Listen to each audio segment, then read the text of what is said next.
हाँ जी भाई, स्टार्ट करें। एवरीबडी स्टार्ट करें। सेटल्ड? ऑलराइट। मैं आज आपके संग मुझे चाहिए, आप बिल्कुल बातचीत नहीं, स्टार्ट कर रही हूँ बिल्कुल नया चैप्टर, दैट इज डिपॉजिट्स। ठीक है, मैं आपको बताऊं, आज से कुछ 3 साल पहले तक हम इस चैप्टर को नॉर्मली पढ़ते ही नहीं थे।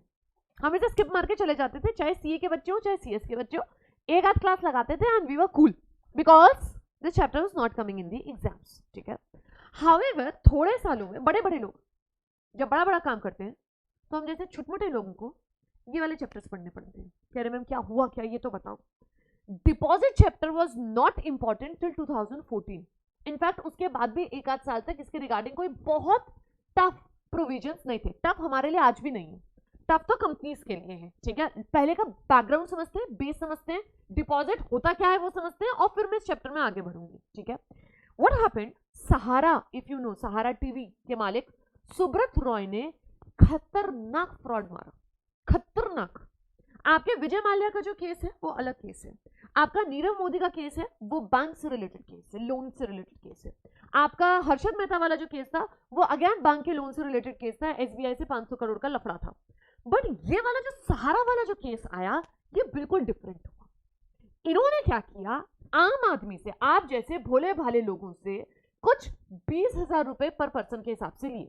ठीक है, और करोड़ों रुपए इस तरीके से रेस कर लिए। उन्होंने आपको डिबेंचर्स नहीं दिए। डिबेंचर्स तो आई थिंक सब समझते हैं, डिबेंचर इज व्हाट,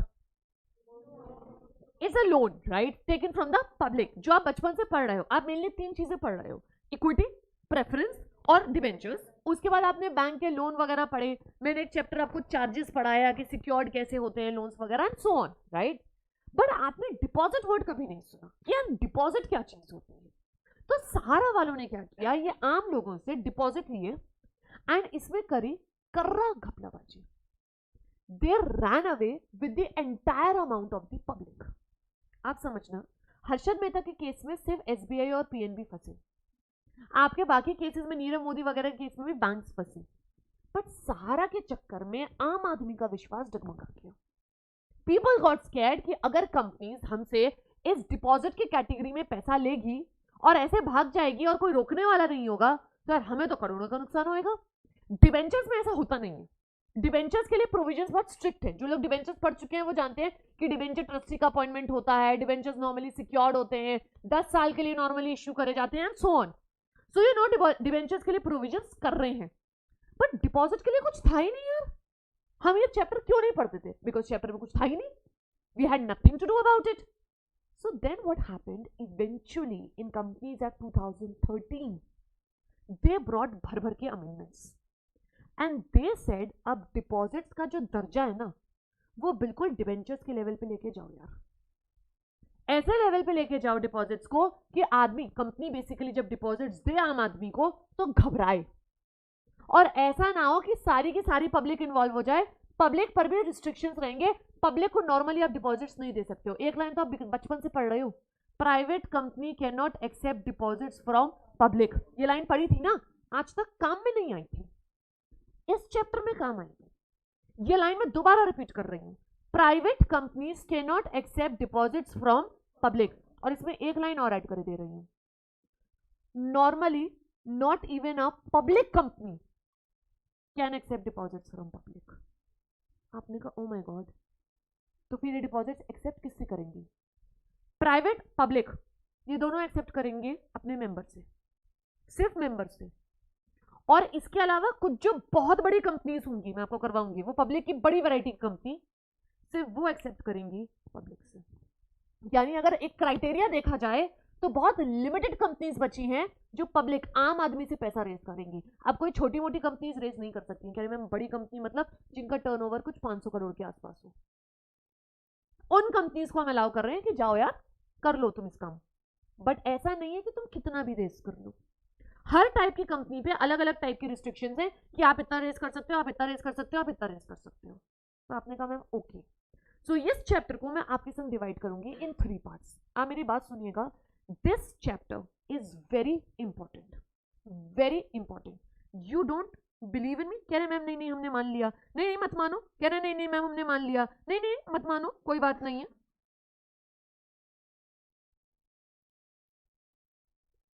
मैं आपको सिर्फ एक एग्जाम्पल दिखा रही हूँ अभी।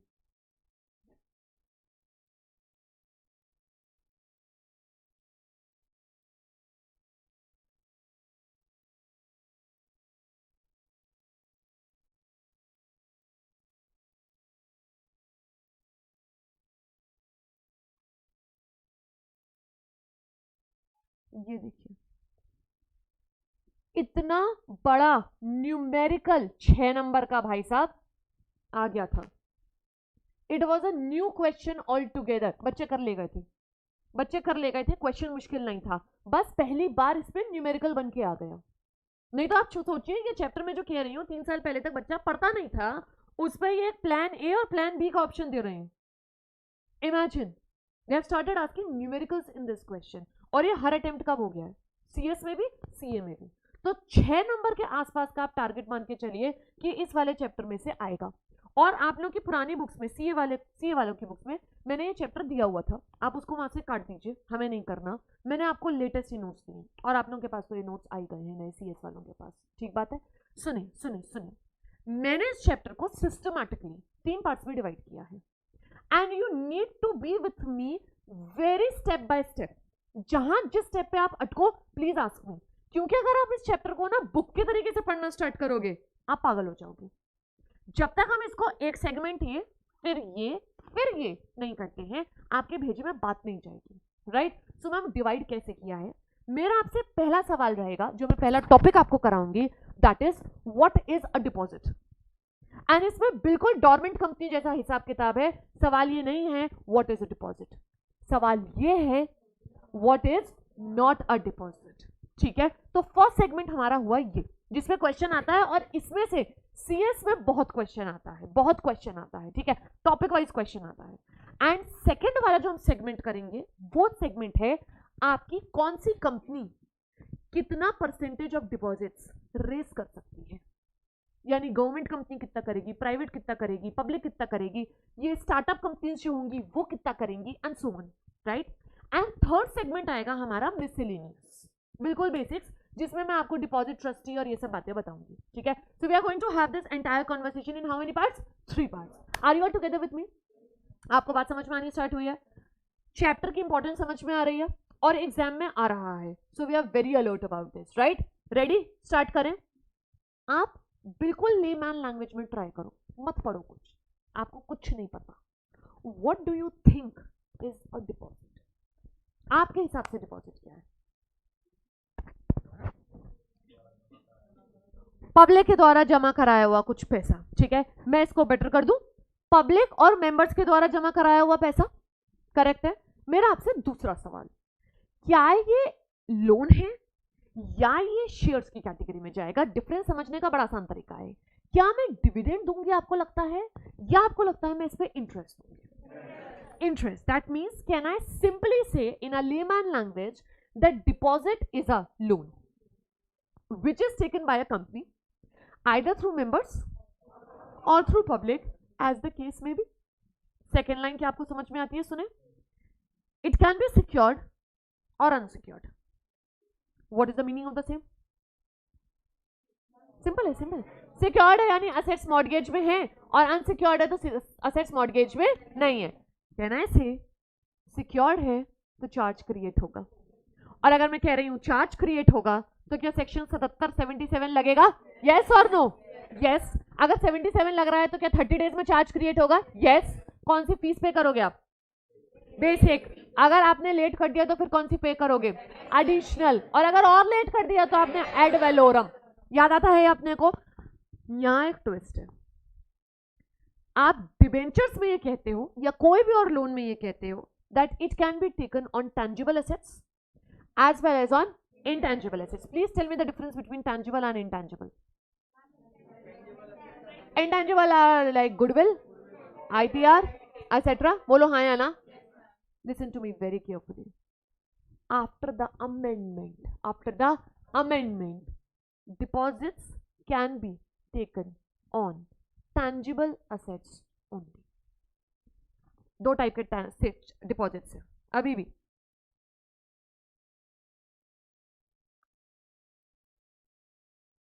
Secured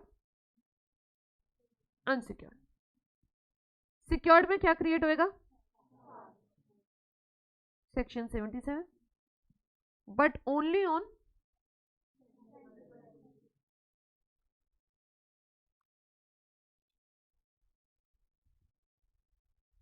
सिंपल, ठीक है। डिबेंचर्स आज भी आपके टेंजिबल इंटेंजिबल पे क्रिएट हो सकते हैं, बाकी लोन भी दोनों पे हो सकते हैं, बट डिपॉजिट्स नहीं हो सकते। आप देखो इस चैप्टर को लेके इन्होंने कितने रिस्ट्रिक्शन बढ़ा दिए हैं। आप कह रहे हो ओ माय गॉड, कंपनी की गुडविल है, कह रहे हैं हाँ मैम, सहारा की गुडविल थी, आपने कहा हाँ मैम, और अब वो इंटेंजिबल एसेट्स पे डिपॉजिट्स क्रिएट नहीं कर सकते। That is the first amendment they have brought. क्या भेजे में जा रही है ये बात अपने सब लोगों के? कोई दिक्कत नहीं है। तो अगर मैं सिंपल भाषा में आपसे बात करूं, डिपॉजिट्स का एक तो सेक्शन जो आपके हमारे पास करने के लिए है वो है 73 to 76A, ठीक है। याद करो मैंने आप लोगों को सीए वालों को एक सेक्शन ऑलरेडी करा दिया है, दैट इज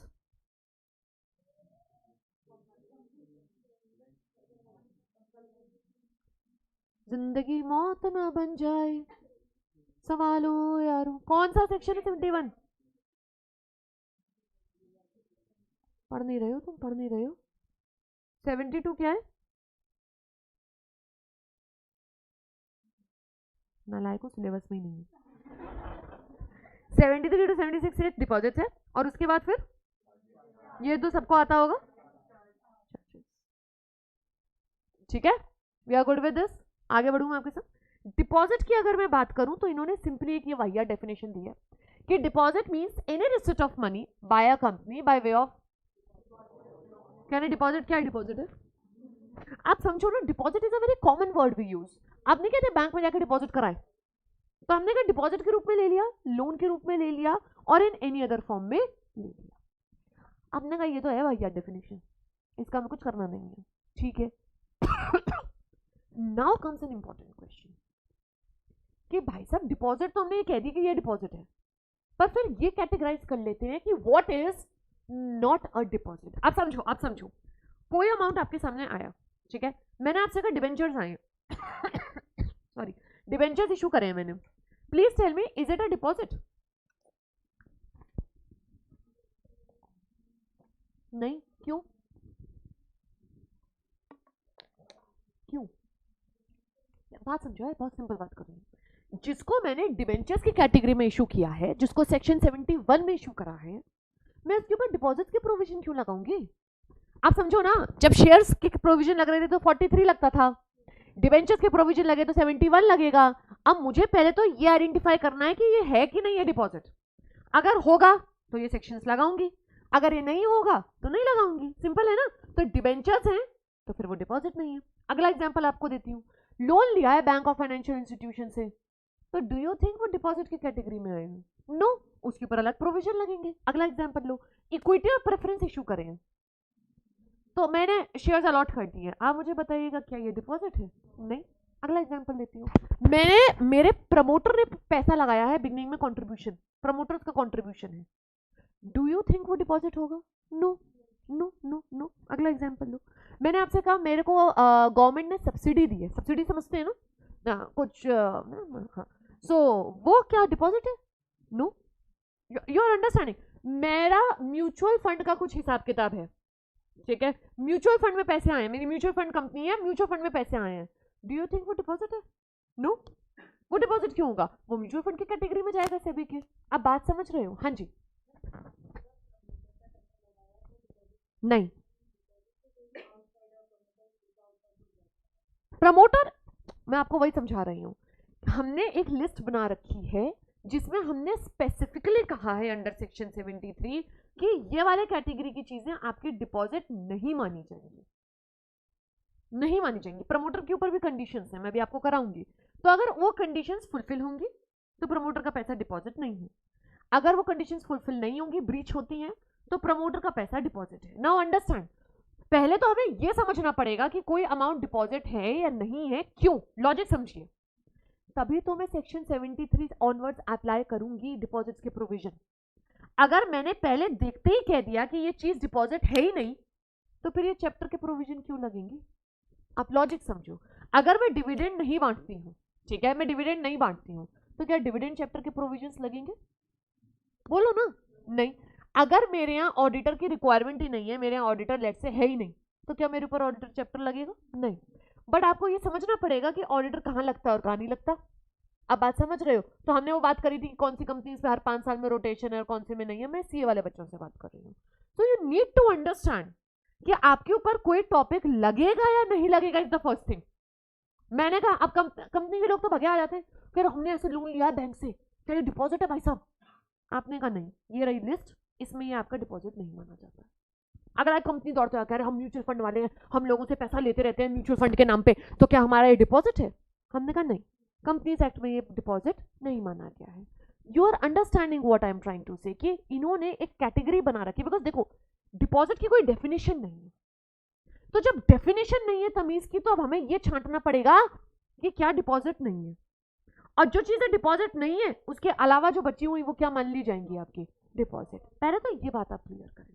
जैसे मैंने आपको डॉर्मेंट कंपनी में समझाया है, सिग्निफिकेंट अकाउंटिंग ट्रांजैक्शन बहुत सारी चीजें होंगी, पर कुछ चीजें हैं जो नहीं है ना? तो वो 4 चीजें अलग करके बाकी सब जो है वो क्या है? सिग्निफिकेंट अकाउंटिंग ट्रांजैक्शन है। सिमिलरली मैं एक पूरी लिस्ट तैयार कर रही हूँ, मैंने कहा ये चीजें डिपॉजिट नहीं है, तो इसके अलावा जो सब कुछ होगा वो क्या माना जाएगा? You are understanding what I am trying to tell you. एक बार स्टार्ट करते हैं, आपके भेजे में ये बात जाना स्टार्ट होगी। आपने कहा मॉम क्या बता रही हूँ, ये लो।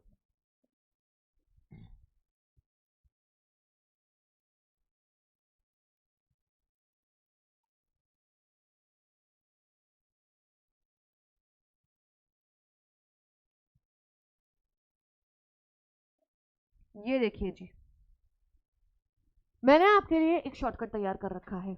जैसे इलेक्शन का कह रहे मैम इलेक्शन का समय आ रहा है, बिल्कुल आ रहा है जी। देखिए, बदनाम, कई बच्चे से बादाम पढ़ते हैं, मुझे नहीं पता क्यों, पर आपका काजू बादाम खाने का मानो घर पे जाके खाइएगा। ये है बदनाम गवर्नमेंट। कह रहे हैं ओ माय गॉड मैम, बदनाम गवर्नमेंट पे ट्रस्ट नहीं कर सकते हैं साहब। स्टार्टअप करने से प्रमोटर और डायरेक्टर को डर लगता है। कह रहे हैं ये जो 2 सेंटेंस आपने बना दिए हैं, ये सेंटेंस में मोस्ट पॉइंट्स आपके कवर हो रहे हैं, ठीक है? तो आपको अलग से ऐसे लिस्ट याद नहीं करनी पड़ेगी। मोस्ट पॉइंट्स मैं आपको बता दूं कितने पॉइंट्स कवर हो रहे हैं। BAD NAM 6 7 8 9 10 11 12 13 कह रहे हैं मैम 13 पॉइंट कवर हो रहे हैं, ऐसा लग रहा है 13वीं निकल जाएगी। बिल्कुल नहीं, तुम्हारी 13वीं ना निकल जाए इसलिए मैंने रोका हुआ है। ये सेंटेंस जल्दी से बताएंगे। बदनाम गवर्नमेंट पे ट्रेस नहीं कर सकते साहब, स्टार्टअप करने से प्रमोटर और डायरेक्टर को डर लगता है। स्टार्ट करें? Ready everybody? सुने, फर्स्ट है हमारे पास banks and public financial institution. इनसे लिया हुआ किसी भी प्रकार का लोन, किसी भी प्रकार का लोन आपका डिपॉजिट नहीं है। अब यहाँ तो सिंपल हो गया मैम, बड़ा ये तो हमें पता ही था ना। मतलब अगर हम बचपन की बात करें, अगर तुम्हें बचपन में ये डिपॉजिट पढ़ा देते तो आज इतनी दिक्कत नहीं आती। आपने मुझसे कभी नहीं पूछा इक्विटी क्या होता है, आपने मुझसे कभी नहीं पूछा प्रेफरेंस क्या होता है, आप मुझसे डिवेंचर भी नहीं पूछते। अब आप बस ये सोच रहे हो ये डिपॉजिट क्या चीज है, आपको एक कॉन्क्रीट जवाब नहीं मिलता। क्या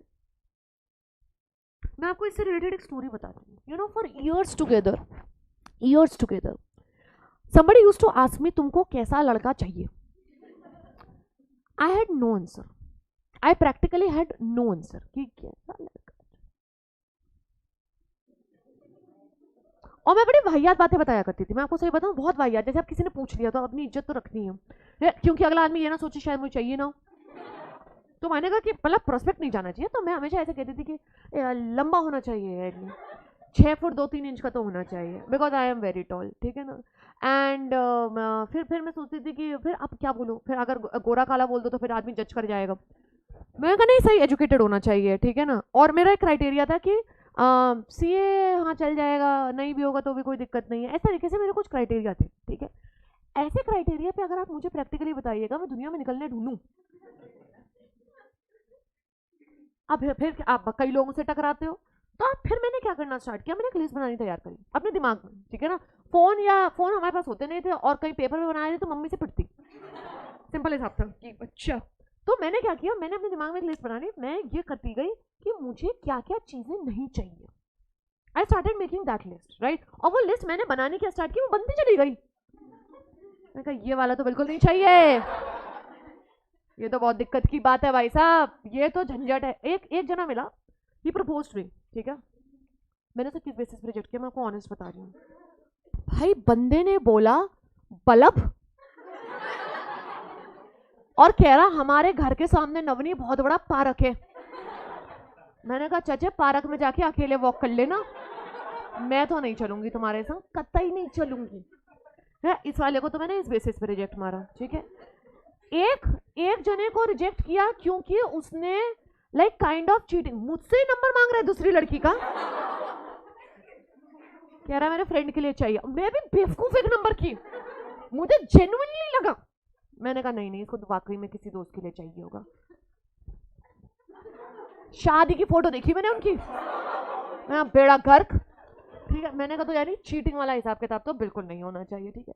तीसरा एक जना मिला, वो बंदा अलग लेवल पे, वो मेरे लिए गिफ्ट में ला रहा है की रिंग। मैंने कहा तू माउंट आबू गया तो तू की रिंग लाया है मेरे लिए, ठीक है। एक चौथा जना मिला, वो मुझे अपनी दुख भरी कहानी सुना रहा कि मेरा एक दोस्त था, उसने मुझे रात को फोन किया, वो सुसाइड करने जा रहा था, मैं उसे बचा नहीं पाया। मैंने कहा बड़ा गम हुआ, पर इस गम में मुझे शामिल मत करो, मैं नहीं शामिल हो पाऊंगी बिल्कुल भी, ठीक है। सो मैंने लिस्ट बनानी स्टार्ट करी एंड आई डिसाइडेड कि ये तो नहीं चाहिए। एक जना और मिला, भयंकर खतरनाक यार, मतलब मुझे लगता था, मतलब मुझे इतना खौफ आता था उससे, उसको मना करके मुझे लगता था कहीं किसी दिन कुछ कर रहा, एसिड वैसिड ना फेंक दे। मैं अपनी एक बहुत अच्छी फ्रेंड हुआ करती थी मेरी, मैं उसके पीछे दुबक के जाती थी अपने एकदम, मैंने कहा तू बचा लियो भाई, है ना, तू बचा लियो। So I was so scared, right. तो मैंने कहा ये तो भैया बहुत खतरनाक चीजें हैं, ठीक है ना। एक जना एक और मिला, मैं आपको जेन्युइन, मैं कोई मजाक नहीं कर रही, आप ये देख रहे हो सुबह सुबह मैं इतना झूठ बोल ही नहीं सकती हूँ, ये सब सच है। तो मैं आपकी शक्ल देख के लगता नहीं है, मैं सच बता रही हूँ, सच बिल्कुल सच बता रही हूँ। एक जना मिला, वो कहता है कि मेरे को ना तुम्हारे संग एक बुक मिल लिखनी है साथ में मिलकर। मैंने कहा बहुत अच्छा बात है।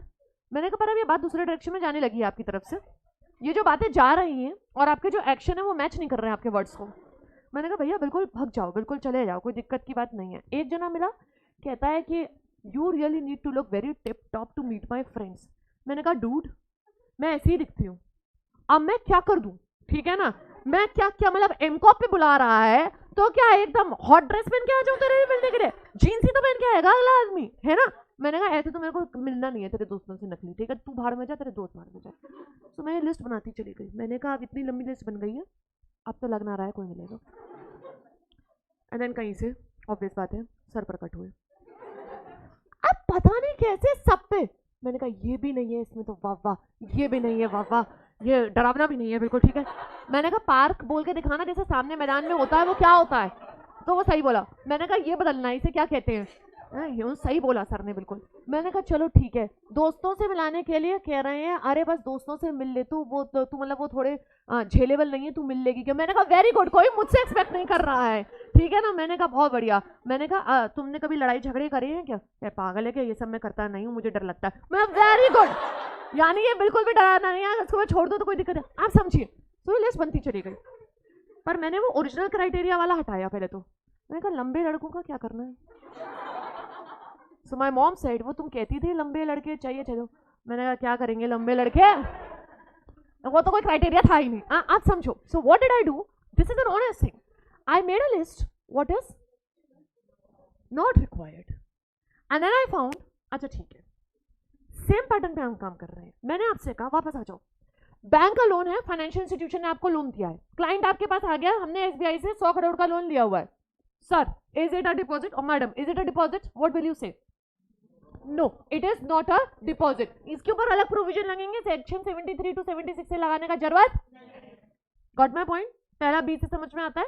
Second, amount taken from another company, can I से आपने दूसरी कंपनी से कुछ इन्वेस्टमेंट्स या लेट से कुछ लोन्स लिए हुए हैं। हमने कहा अगर आप में एक कंपनी दूसरी कंपनी में पैसा इन्वेस्ट कर रही है, that is not a deposit. यानी कैन आई से another thing, normally it is the individuals who are giving you the money and deposits कहलाएंगे वो। अगर कंपनी से अमाउंट आ रहा है तो हम उसको डिपॉजिट नहीं मान रहे हैं। आप होल्डिंग, सब्सिडरी, एसोसिएट अगर बनाते हो तो क्या वो डिपॉजिट की कैटेगरी में जाएंगे, नहीं। क्लियर है। So amount taken from another company, क्या नहीं समझ में आया इशाना आ गया, ठीक है। नेक्स्ट डी से एवरीबडी ओके विद दिस, ठीक है। निधि कंप कह रहे ओ माय गॉड, इन्हें तो बाहर करना ही चाहिए। निधि कंपनी तो एकमात्र काम करती ही क्या है, अपने मेंबर से ही डिपॉजिट लेती है और उन्हीं को डिपॉजिट देती है, अमाउंट बेसिकली लोन देती है, आई कैन से राइट। इतना तो आपको आता है। किसी को सेक्शन याद है? सीएस वाले बच्चों से पूछ रहे हैं। हाँ, सीएस वाले बच्चों ने मेरा दिल जीत लिया है, ठीक है। नया वाला जो सेक्शन है वो है आपका 406। आप अगर निधि कंपनी हो तो हम वर्ड ये यूज करते हैं, deposit is taken from the members and loan is given to the members. Please इसे डिपॉजिट की कैटेगरी में मत लेके जाइएगा, यानी कौन सा सेक्शन में नहीं आएगा, 73 to 76 से में नहीं। इसका कौन सा सेक्शन है, 620 है और 406 उसमें कवर होगा। यानी निधि कंपनी अगर आपको दे दी जाए कि ABC Nidhi limited has taken deposits from its members, will they be covered under deposit chapter? No, बाहर भगा देना है। यानी कहना है इस पूरे चैप्टर में से कौन सी कंपनी बाहर है, बाहर, ठीक है। Next, advance taken during the ordinary course of business, ये पॉइंट मैं अभी आपको एलैबोरेट करूंगी, ठीक है ना।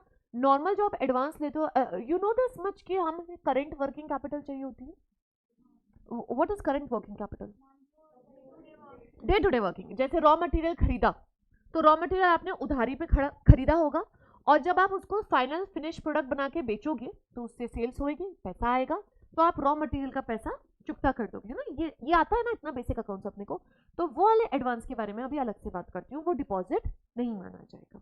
नेक्स्ट, म्यूचुअल फंड कह रहे हैं एआईएफ सीआईएफ कौन सी डिग्रियां हैं भाई, ये आपने कभी नहीं सुनी है। सीएस वाले बच्चे इसे ग्रुप 2 में पढ़ेंगे, सीए वाले बच्चे इसे जिंदगी में कभी नहीं पढ़ेंगे। MF is mutual funds, AIF is alternative investment fund and CIF is collective investment fund. आपने कहा ये क्या चीजें हैं मैम? मैं आपको बस एक वर्ड सिखाती हूं नया, एंजल इन्वेस्टर्स सुना है? एंजल इन्वेस्टर्स सुना है? जो स्टार्टअप्स में पैसा लगाते हैं, राइट। एंजल मतलब भगवान, कह रहे हैं भगवान एकदम बहुत बड़े लोग, रिच, टू मच मनी। इनको मैं प्यार से कहती हूँ अमीर बुड्ढे, पैसा बहुत है पर अब आइडिया नहीं है, तो ये पैसा इन्वेस्ट करते हैं। So alternative investment fund, collective investment funds, ये म्यूचुअल फंड की बहनें हैं, आप ये मान के चलिए। इनका, ये कंपनी जितना पैसा लेंगी इनको डिपॉजिट नहीं माना जाएगा। Is it okay with us? एक सेकेंड, म्यूचुअल फंड क्या करती है? लोगों से पैसा लेती है। कहना है से आप म्यूचुअल फंड में पैसा डिपॉजिट करते हो, ठीक है, और आपको बदले में फिर कुछ रिटर्न्स वगैरह मिलते हैं, करेक्ट है ना। डिविडेंड ना इंटरेस्ट, रिटर्न्स हम कहते हैं, ठीक है। सो हमने कहा कि म्यूचुअल फंड ऐसा जो पैसा लेगी उनके ऊपर डिपॉजिट चैप्टर एप्लीकेबल नहीं होगा। और पूछो ना क्यों, पूछो बेटा, बैंक्स और पब्लिक फाइनेंशियल इंस्टीट्यूशन से जो आप लोन लेते हो उन पे आरबीआई एक्ट और बैंकिंग रेगुलेशन एक्ट एप्लीकेबल है, ठीक है। आप amount taken from another company जो है, ये तो कंपनीज के आपस में इन्वेस्टमेंट है, इसमें मेंबर और पब्लिक क्या करेगी और इसके रिगार्डिंग हम प्रोविजन क्यों बनाए। डिवेंचर की कैटेगरी अलग हो गई सेक्शन 71, निधि कंपनी का सेक्शन अलग हो गया 406। आपका म्यूचुअल फंड एआईएफ सीआईएफ जो है इनके अपने अलग सेक्शन एक्ट्स हैं, एक्ट्स भी क्या कहूँ, इनके अपने प्रोविजंस हैं, सेबी की गाइडलाइंस हैं। म्यूचुअल फंड रेगुलेशंस अपने अलग हैं, ऑल्टरनेटिव इन्वेस्टमेंट फंड रेगुलेशंस अलग हैं, तो उनमें सेबी हावी है। हम क्यों देखें उस चीज को फिर? Got it? हम इसको बाहर करते जा रहे हैं। तो अगर आपको कहीं पर भी वर्ड नजर आ जाए कि निधि कंपनी ने डिपॉजिट लिए, आप उसे कहां से बाहर भेजोगे? मैंने आपसे कहा म्यूचुअल फंड वालों ने, कंपनी ने डिपॉजिट्स लिए, जैसे ही म्यूचुअल फंड दिख जाए बाहर, ठीक है। क्या ना, हमने डिवेंचर इशू करे, ठीक है ना, हमने दूसरी कंपनी से डिपॉजिट लिए, ठीक है, उनको हम इस चैप्टर में अप्लाई करेंगे ही। क्या आपको समझ में आ रहा है? कौन ऐसा है जिसको समझ में नहीं आ रहा है? आ रहा है? नेक्स्ट, गवर्नमेंट, सीजीएचजी तो समझ गए। जेएलए क्या है? मुझे लगा लॉस एंजलिस, ठीक है ना, लोकल अथॉरिटी ने पैसा दिया है, ठीक है। नेक्स्ट, एफजी क्या है?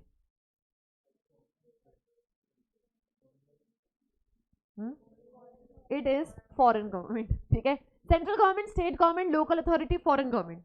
आपको लोन दें या सब्सिडी दें, फिर से क्या दें, लोन या सब्सिडी, आप उसे डिपॉजिट की कैटेगरी में नहीं लाते। सिंपल है, I think you are okay with this, ठीक है। कल आपका क्रिप्टो के रिगार्डिंग क्या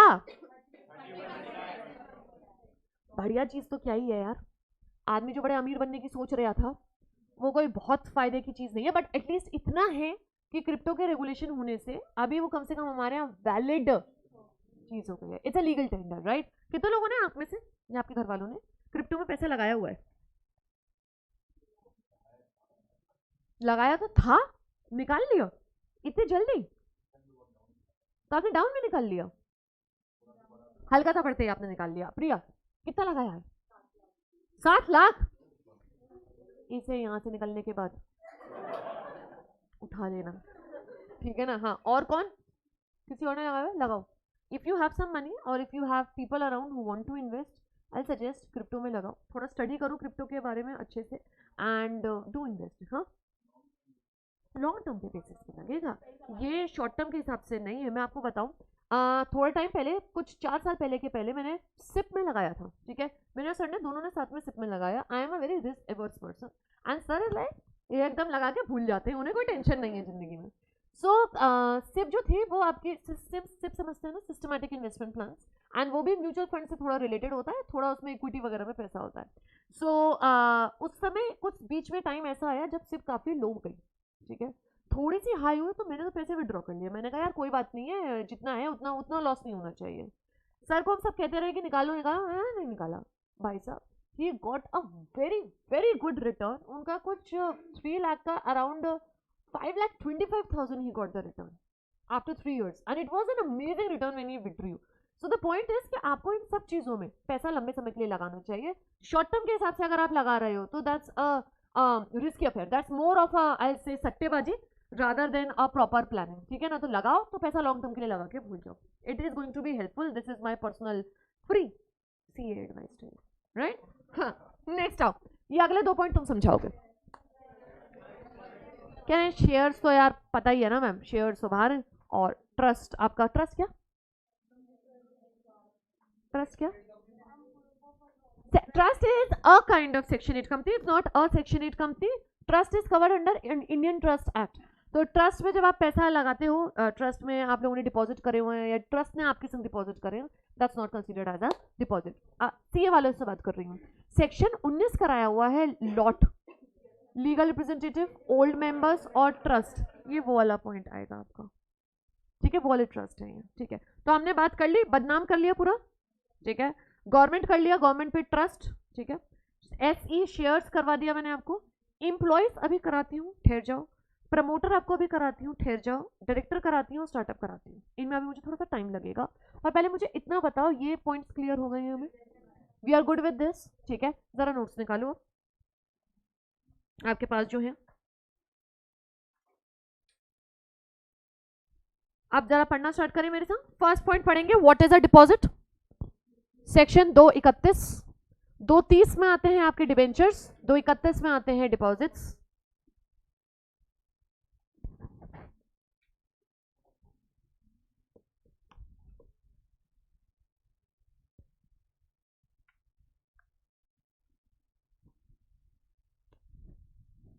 इसके बाद आप पढ़ेंगे what is not a deposit, other relevant points, ठीक है। आप जरा डॉट लगाते जाएं जो मैं आपको पढ़ने को दे रही हूं अभी। रूल नंबर मत याद करिए यार, देखो बिकॉज रूल आपके लिए याद करना पॉसिबल नहीं है ना। फर्स्ट पढ़ेंगे amount receive from government, second पढ़ेंगे फॉरेन गवर्नमेंट, थर्ड पढ़ेंगे बैंक्स पीएफआईज, फिर आप पढ़ेंगे amount receive from another company, 2 point छोड़ के। नेक्स्ट पढ़ेंगे आप, डिवेंचर वाला रोक लीजिएगा भी, अमाउंट हेल्ड इन ट्रस्ट, अगले पेज पे। नेक्स्ट पढ़ेंगे amount accepted by Nidhi company, और फिर एक पढ़ेंगे amount receive by a company from AIF venture capital. ये सब नाम है बस जो आपको याद करने हैं, राइट। ये पढ़ना स्टार्ट करेंगे सब लोग फटाफट से, I am giving you 5 minutes.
Bharat यार अभी तक होता है, मुझे काम करवाना है इसका, ये पीडीएफ बना।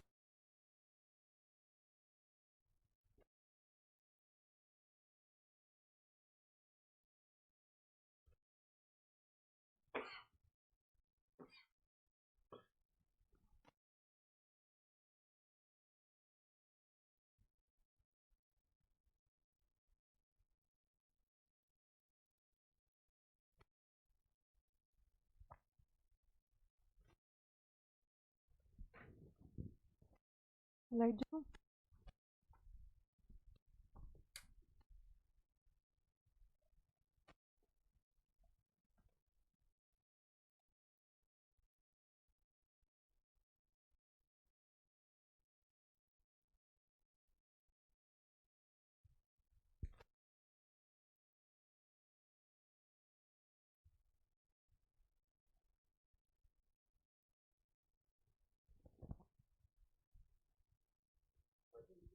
पीछे भी।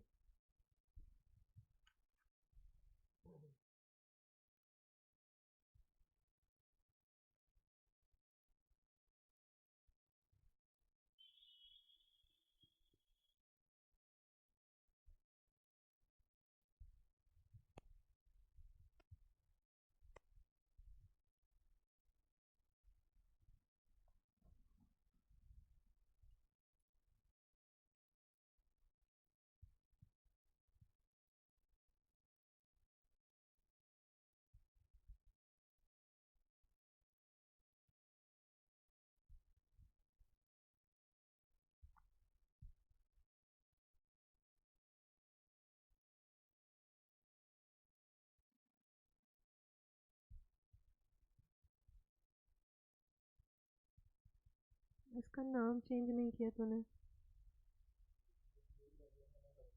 अपलोड करते समय ऑप्शन ही नहीं आता है।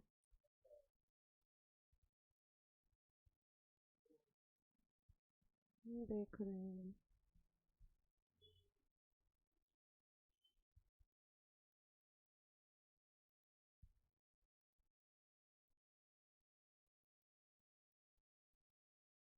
नहीं आया अपलोड करते समय।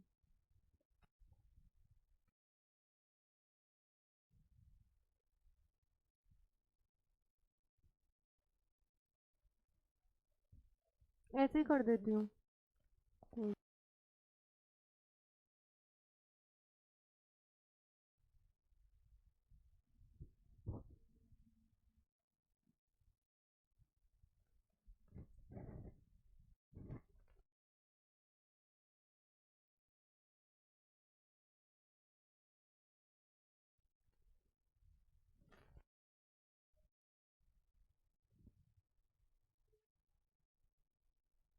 आप ला दो, मैं कर दूँ ऐसे अपलोड। भाई टाइम खत्म हो रहा है मेरा, समझ ही नहीं रहा है तू। वो अपलोड ही नहीं होगा फिर फाइनली। DHA3 नवनी भारती अंडरस्कोर करके, DHA3 फिर अंडरस्कोर नवनी भारतीय।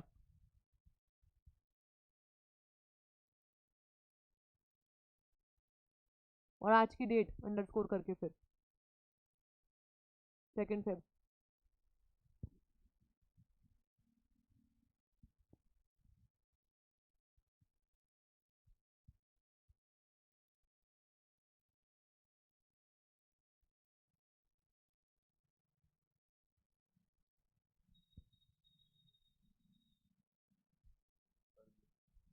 ये ड्राइव पे अपलोड हो गया।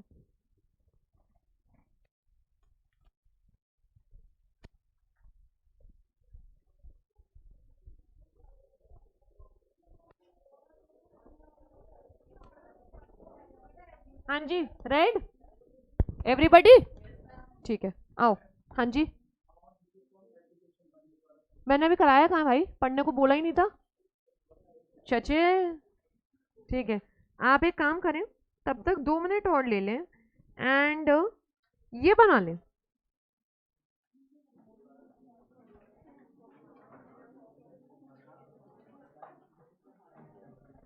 एक सेकंड, एक सेकंड, आप क्या करेंगे, ऊपर वाले जो है पूरा शॉर्टकट वो वैसे ही एज इट इज लिखेंगे, और उसके बाद फिर आप ये वाले जो पॉइंट्स हैं, ये वाले लिखेंगे आप, ठीक है। डायग्राम वाला है जो अभी ये वाला पॉइंट है, ये वाला भी मत करिएगा, राइट।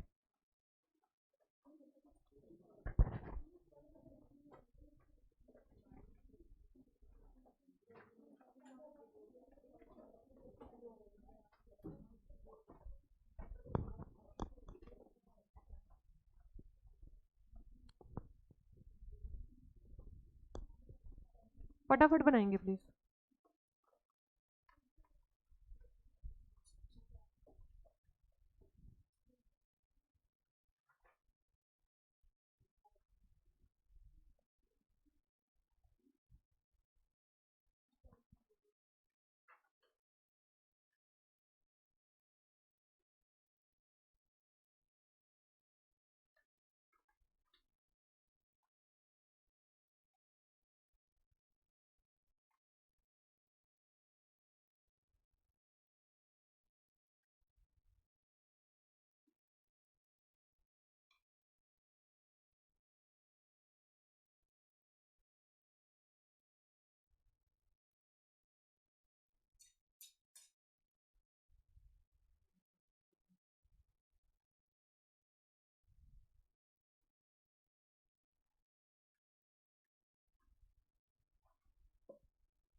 आप लोगों ने लिख लिया ये? ठीक है बेटा, इतना धीरे काम क्यों कर रहे हो, फटाफट करो।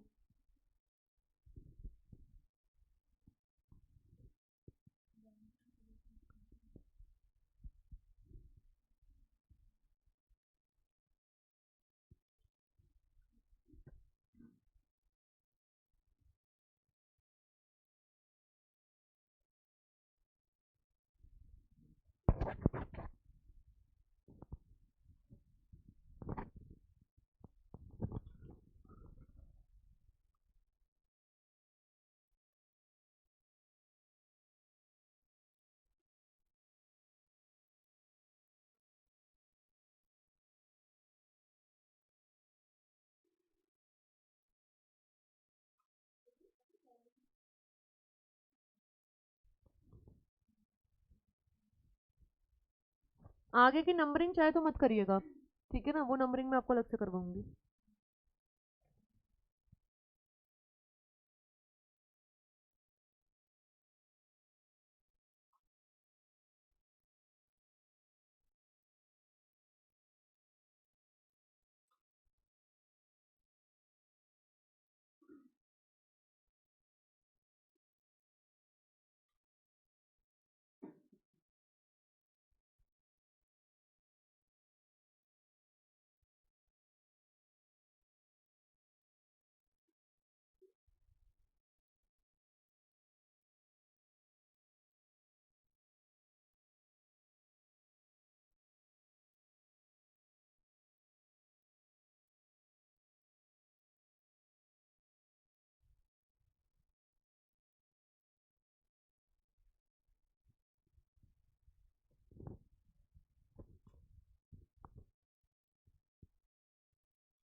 किसका पेपर? हाँ तो अभी मेल जब आएगा तब की तब देखेंगे। Are we done? कंप्लीट करें 1 मिनट में।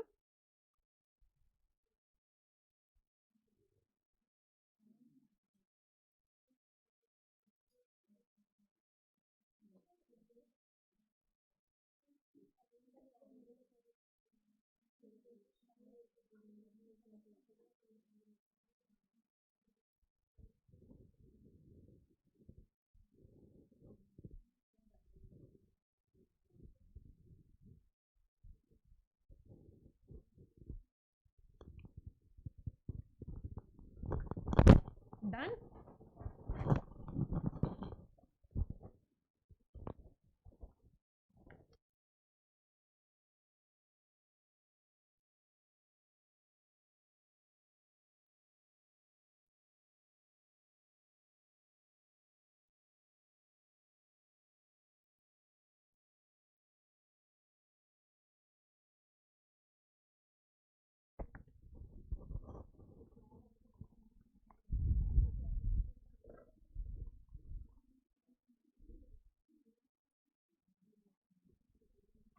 हाँ जी, आगे बढ़ूँ अब मैं आपके संग। आप सुनिएगा, listen to me, listen to me. ये तो मैंने आपको वो वाले पॉइंट्स करवाए हैं जो डायरेक्ट हैं, डिबेंचर्स हैं, गवर्नमेंट हैं तरह तरह की, फॉरेन गवर्नमेंट्स हैं आपकी, उसमें भी इन्होंने foreign collaboration, foreign government, foreign आपके डोनेशंस वगैरह उन्होंने अलग अलग पॉइंट्स बनाए हुए हैं, राइट। अब मैं आपके संग कुछ पॉइंट्स में डिटेल्ड डिस्कशन करने चल रही हूँ जिसपे एग्जाम में क्वेश्चन आता है। सीए में मैंने अभी तक इस पे क्वेश्चन ऐसा देखा नहीं है, सीएस में ऑलरेडी इस पे क्वेश्चंस आ चुके हैं 4 नंबर के। रेडी एवरीबॉडी, सुने।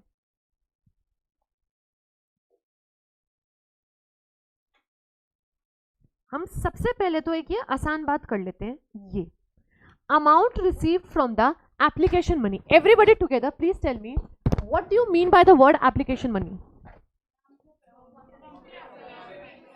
जो पैसा कंपनी ने एप्लीकेशन के रूप में लिया, पहले टाइम में application allotment first call second call हुआ करते थे, आज के टाइम में अब ये कुल मिला के एक ही साथ पैसा लिया जाता है। कहना है से आज की डेट में भी वही बात है कि डिमांड बहुत ज्यादा है, लोग पहले पैसे भेजते हैं, उसके बाद शेयर्स अलॉट होते हैं। बोलो हाँ या ना, ये आंसर सबके मुंह से आना चाहिए। नहीं नहीं ये नहीं यार। The shares are allotted within how many days. सबकी बुक्स में एक डायग्राम कराया हुआ है, मैंने याद करो, इसमें ऐसे चार ऐसे ब्लॉक बने हुए थे। तो the shares are allotted within how many days, 60 days. यानी जब से पैसा रिसीव हुआ है और आपका लास्ट डे ऑफ इशू था, उसके 60 डेज के अंदर आप शेयर अलॉट कर देते हो। प्राइवेट प्लेसमेंट में भी तो पढ़ाया है सेक्शन 42 में मैंने आप सबको, राइट। मान लो अलॉट नहीं कर पाए, नेक्स्ट 15 डेज में क्या होता है। और एक और बात बता दो, सपोज करो 15 डेज में रिफंड नहीं कर पाए तो क्या लगना स्टार्ट हो जाता है, इंटरेस्ट लगना चालू हो जाता है। और इंटरेस्ट कौन से दिन से लगता है, फ्रॉम द 61st डे। कितनों को ये बात याद आ गई मेरे कहने से। सीएस वालों ने प्राइवेट प्लेसमेंट में भी करा हुआ है और बाकी सब लोगों ने तो पब्लिक इशू में भी करा हुआ है, याद आता है अपने को, करेक्ट है बेटा। इन्होंने यही बात कही, जब तक, ध्यान से, जब तक वो पैसा शेयर एप्लीकेशन का है हमने उसे डिपॉजिट नहीं माना। 60 डेज में आपने उसे में शेयर्स अलॉट कर दिए, यानी आपने उसको एडजस्ट किसके अगेंस्ट कर दिया, द शेयर्स। और यही तो बात थी, या तो उस पैसे के संग आप अलॉटमेंट करोगे या आप उसके संग रिफंड करोगे। यही तो था, मुझे सोच के बताओ, यही था ना। जो पैसा एप्लीकेशन मनी में आया आप उसके संग क्या करते हो, अलॉटमेंट या रिफंड। अलॉटमेंट कितने दिन में, आपने अलॉट कर दिए, शेयर्स हो गए, पैसा एडजस्ट हो गया, कोई प्रॉब्लम नहीं है। आप अलॉट नहीं कर पाए, नेक्स्ट 15 डेज में क्या हो गया, रिफंड हो गया। बोलो हाँ या ना, रिफंड हो गया नेक्स्ट 15 डेज में। अगर मान लो आप रिफंड भी नहीं कर पाए तो ना तो अलॉटमेंट हुआ ना रिफंड हुआ, बेटे ये पैसा मान लिया जाएगा अब डिपॉजिट्स। आप समझो, वो जो पॉइंट आप करके आए हो उसी का ये एक्सटेंशन है। अलॉट कर दो 60 डेज में, आप नहीं कर पाए, आप रिफंड कर दो नेक्स्ट 15 डेज में, आप वो भी नहीं कर पाए, तो प्लीज टेल मी मैं आप इस पैसे को क्या ट्रीट करूं, वो तो मैं आपको बता रही हूं। कहना से ये शेयर्स का पैसा है, अब नहीं कहना से ये कोई प्रकार का एडवांस है। एडवांस तो तब होता है जब आप उसको वापस इन द सेंस कि पहले से पता है कि ये किस पर्पस के लिए दिया गया है, कि आपने लोन दिया था 3 महीने का, लेट से शॉर्ट टर्म लोन, एडवांस मैंने मान लिया होता, पर इसके बदले में तो आप क्या देने वाले थे और आपने वही नहीं दिए। तो जब आपने शेयर्स अलॉट नहीं करे तो आफ्टर 15 डेज रिमेंबर इंटरेस्ट लगना स्टार्ट होता था, और डिपॉजिट पे मैंने अभी अभी क्या बताया, क्या लगाना पड़ता है, इंटरेस्ट। तो ये पैसा जब तक आप फिर अपने पास रखे रहोगे, it shall be treated as deposit. ये कब तक डिपॉजिट नहीं है, 60 प्लस 15, ये उतने टाइम के लिए डिपॉजिट नहीं है, क्योंकि आप सोच रहे थे या तो शेयर में एडजस्ट मारोगे या रिफंड करोगे, पर अब जब दोनों ही नहीं कर पा रहे हो, treat this money as deposit. यानी अब अगर आपने ये पैसा रखा तो आपके ऊपर कौन से प्रोविजन एप्लीकेबल हो जाएंगे, इस चैप्टर के 73 to 76 से एप्लीकेबल हो जाएगा। बात भेजे में जा रही है पक्का से, कोई दिक्कत तो नहीं है, आगे बढ़ जाऊं? ठीक है, ये पॉइंट एक बार पढ़ लो। Any amount received towards the subscription to any securities including share application, या फिर हमने अलॉटमेंट के लिए एडवांस दे दिया होगा मे बी। रिमेंबर वो वाली चीज आपने करी हुई है सब लोगों ने, शेल्फ प्रोस्पेक्टस। शेल्फ में आप एडवांस देते हो, याद करो ना, आगे के फर्दर उसके लिए भी तो एडवांस दे देते हो। तो वो अगर आपने कही थी अगर कोई रिफंड मांगे तो आप कितने दिन में रिफंड कर दोगे? 15 डेज में। उसको नहीं चाहिए शेयर्स आपके। So long is adjusted towards allotment, however if it is not refunded within 15 days after the expiry of 60 days, देखो बोल्ड में दिया हुआ है, then such amount shall be treated as deposits. और आप देखो मैंने नोट भी दे रखा है, this provision became applicable from 1 April 2014। ये एक नोट है, नया ये बाद में आया, ठीक है, ये 1 अप्रैल 14 से बाद एप्लीकेबल हुई। Now suppose such above share application money was pending to be adjusted against 31 March 2015। 14-15 के फाइनेंशियल ईयर की बात हो रही है। तो फर्स्ट ईयर में इन्होंने थोड़ा सा टाइम एक्स्ट्रा दे दिया था और कहा था कि कंपनी ये पैसा रिटर्न कर सकती है till 1 June 2015, either allot the shares और रिटर्न द मनी। बस सुने, ये नोट ना प्रैक्टिकली अब एप्लीकेबल नहीं, ये बेसिकली आप कह सकते हो कूलिंग पीरियड था या ट्रांजिशन पीरियड कह लूं, कुछ भी कह लूं। What is cooling period? क्या एडजस्ट करने के लिए आपको टाइम दे रहे हैं, आप समझना। ये 60 डेज और 15 डेज वाली बात पहले थी नहीं। कई कंपनी सालों साल लोगों का शेयर एप्लीकेशन मनी रिफंड नहीं करती थी। हमने कहा अब तो प्रोविजन स्ट्रिक्ट हो गए, या तो अलॉट करो 60 डेज में वरना रिफंड मारो यार 15 दिन में। आप अगर नहीं कर रहे हो तो क्या मानेंगे? डिपॉजिट। अब क्या हुआ भाई, कंपनीज का दिमाग खराब हो गया। कंपनीज कह रही हमारे पास तो बहुत बहुत पैसा पड़ा हुआ है यार ऐसा, जो हम लोगों ने ना तो शेयर अलॉट करे ना रिफंड करे। 2014 से हमने प्रोविजन एप्लीकेबल कर दिया 1 अप्रैल 14 से। हमने कहा इसमें जो पुरानी कंपनीज हैं जिन्होंने 1 अप्रैल 14 से पहले ऐसा पैसा लिया हुआ था बहुत सारा करोड़ों रुपए, ना शेयर्स दिए ना रिफंड किया, हमने कहा आप टाइम ले लो यार। और आप टाइम ले लो कितना? 1 साल तो ये पूरा 14-15 का, और उसके बाद 2 महीने और दिए, पूरे 2 महीने और दिए, अप्रैल भी और मई भी 2015 के। 1 जून हमने टेंटेटिव डेट रखी, आप वो पैसा तब तक वापस कर दो। यानी ओवरऑल एक बात करूं, 14 महीने का समय दिया था। कैसे पता चला? 1 अप्रैल 14 से प्रोविजन लगे तो पूरा तो ये साल दिया और उसके बाद के आगे 2 महीने और दे दिए, तो मैंने 14 महीने दिए आपको टू सेटल द पुराना अमाउंट। बट अगर आप 1 अप्रैल 14 के बाद ये प्रोविजन लगाते हो और नया पैसा रेस करते हो, उसमें कौन सा वाला लगेगा? 60 प्लस 15 वरना डिपॉजिट, ठीक है। पर पुराने वालों को इन्होंने कितना टाइम दे दिया था? 14 महीने का, पूरा तो अप्रैल 14-15 वाला टाइम और फिर अगले 2 महीने और। तो ये पुराना प्रोविजन है। आई डोंट थिंक ये पूछेंगे एग्जाम में, क्योंकि आप समझो ये प्रोविजन तो आए हुए 6 साल हो गए ना, इन्होंने कभी पूछा नहीं है, तो इसको इतना ही करें बस। मेन पॉइंट क्या याद रखना है? 60, 15 वरना। और अगर मैं आपसे कहूँ ये बात आप सेक्शन 42 में भी लिख सकते हो, तो क्या मैं सही कह रही हूँ? हाँ, कैसे? A lot with in 60 days, refund with in next allot within 60 days, refund next 15 days, else it shall be treated as, and the interest will have to be paid. Sorted है? तो अब आप देखो, अभी तक इतने टाइम में करते करते आपने पहली जो एक वैरायटी पढ़ी जो डिपॉजिट की निकल के आई वो ये है। अभी तक तो मैं ये पढ़ा रही थी ये डिपॉजिट नहीं है, डिपॉजिट नहीं है, इसमें मैंने ये बोला 60 डेज 15 डेज में डिपॉजिट नहीं है, उसके बाद वो क्या बन जाएगा? डिपॉजिट। एक बार फिर से पढ़ लीजिए ये पॉइंट, फिर आगे बढ़ती हूँ।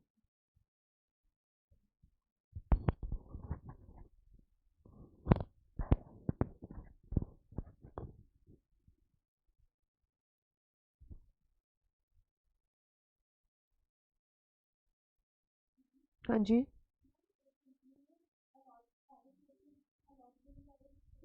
ठीक है, बहुत बढ़िया, बिल्कुल।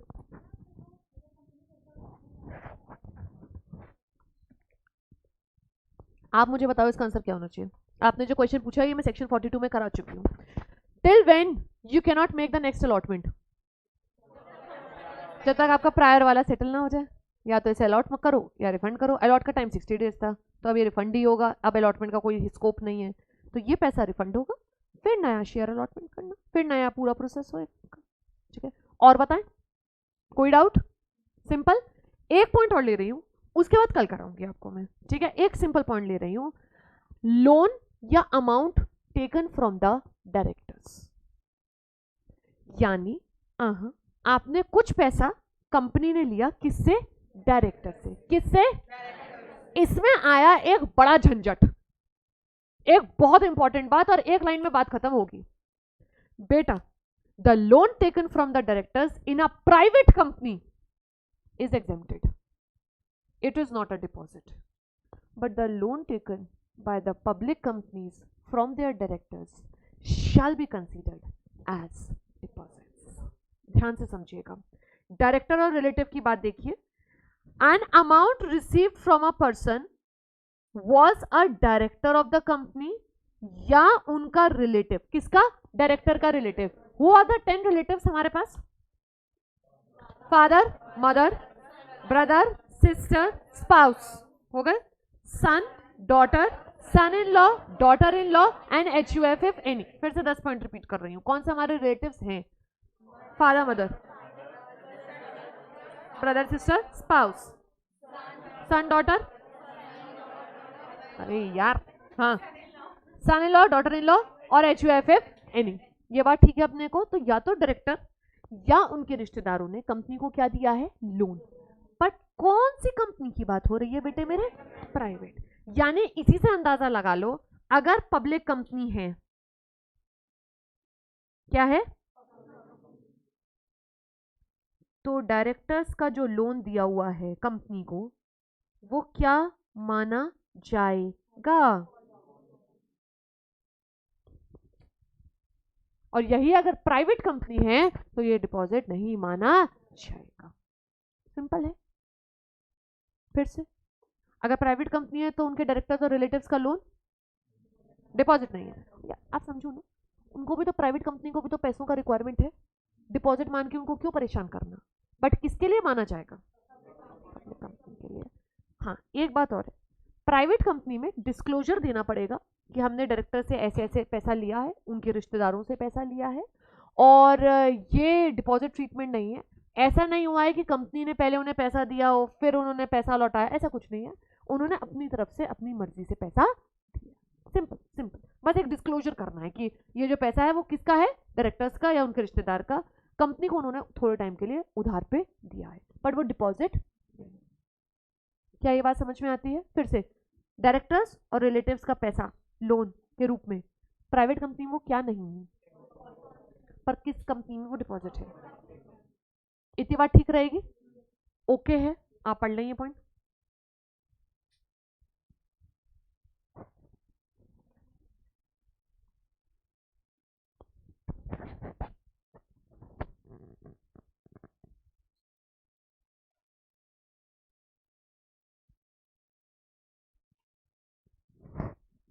बोल्ड वाला पॉइंट बस इतना ही करिएगा कि उन्होंने डिक्लेरेशन दिया है कि उनका पैसा है, कंपनी का, कंपनी से लिया हुआ फिर वापस करने वाला हिसाब किताब नहीं है।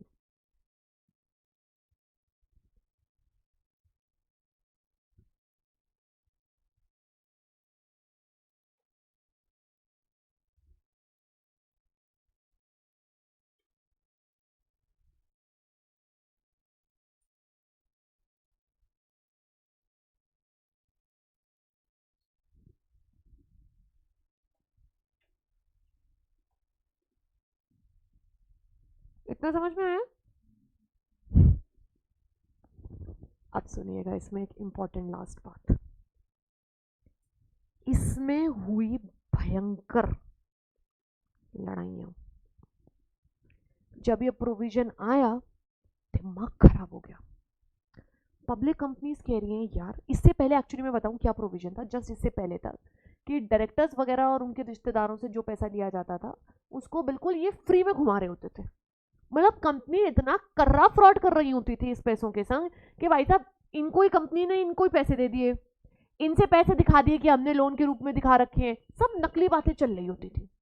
अचानक से इन्होंने तेरे प्रोविजन स्ट्रिक्ट बनाए, कर रहे प्रोविजन कि पब्लिक कंपनी तो कुछ ऐसा कर नहीं सकती है, प्राइवेट कंपनी में एग्जाम्पशन है। भाई सब लोग परेशान हो गए, घबरा गए। पब्लिक कंपनी कह रही है यार तो हम क्या डिपॉजिट नहीं ले, क्योंकि मैंने आपको एक फर्स्ट लाइन ओपनिंग लाइन बोली थी, ध्यान से सुनिएगा।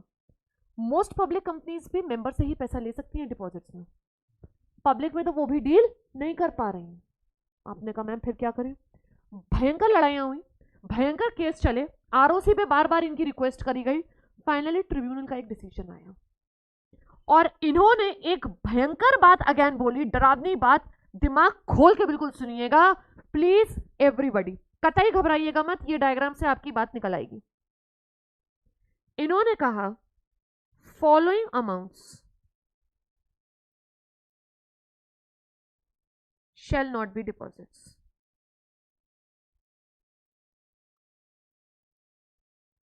बस इतनी बात ध्यान रखिएगा, प्राइवेट कंपनी में डायरेक्टर्स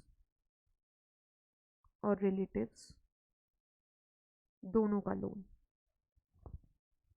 प्राइवेट कंपनी में अगर डायरेक्टर दे या रिलेटिव दे, उनका रिलेटिव कितने हो गए हर डायरेक्टर के? 10, और 10 से भी ज्यादा हो जाएंगे अगर एचयूएफ काउंट करो तो। और हमने कहा यार पब्लिक कंपनी क्योंकि इतना रिक्वेस्ट कर रही है, या रादर आई से a better word, any other company, any other company में फिर कोई कंपनी आ जाएगी प्राइवेट के अलावा।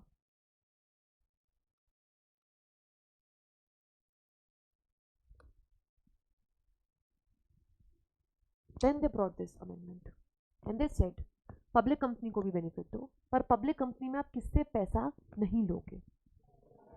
नहीं, डायरेक्टर से लो, डायरेक्टर्स का डिपॉजिट नहीं है, किसका नहीं माना जाएगा? यानी यहां मैं खतरनाक पॉइंट लिख देती हूं आपका,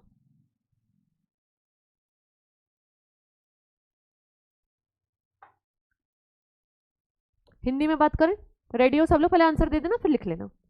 फर्स्ट, प्राइवेट कंपनी के डायरेक्टर ने लोन दिया है, बस ये बताओ डिपॉजिट है या नहीं है?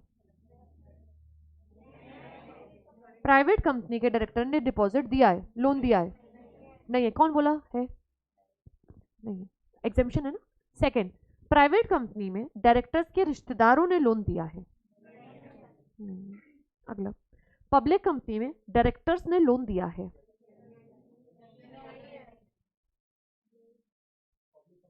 हाँ,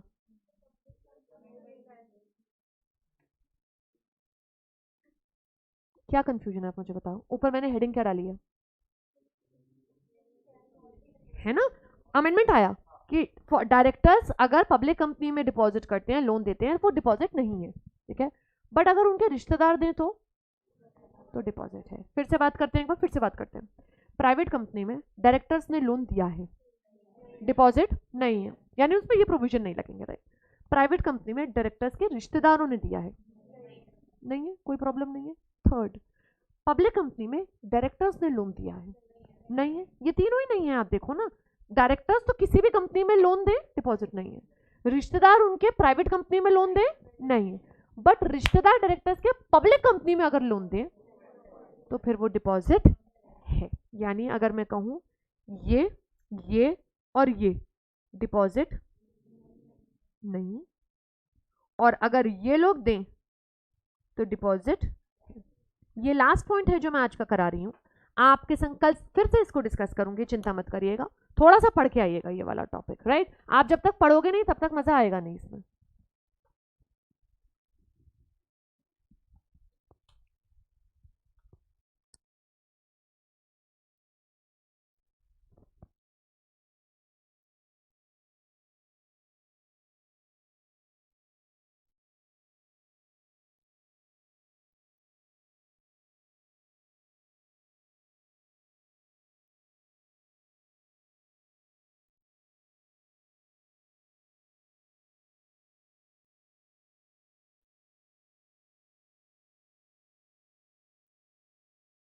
अगर मैं कह रही हूं कोई चीज डिपॉजिट नहीं है, ये बहुत बड़ा एडवांटेज है, उसको हम फिर नॉर्मल लोन वगैरह ट्रीट करेंगे, डिपॉजिट के जो भयंकर प्रोविजंस होते हैं वो एप्लीकेबल नहीं होंगे।